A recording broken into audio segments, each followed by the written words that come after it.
1, 2, 3. Isa pa. 1, 2, 3. Thank you. Okay.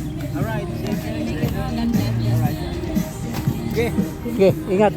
Oh, ano, kailan ka magkukuha ng picture? Ha? Bumili ako ng ano? Yung order ng ano, mali binigay. Ano yun? Yung memory. Oh, bakit? Ano?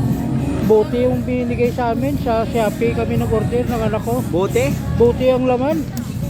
Mali yung supplier. Ay, anong ginawa ninyo? Binalik namin, pinarefund namin. That's good. Hmm. Manlalo kayo mga iba eh. Doon eh. Kahit Shopee na yun. Alam mo daw,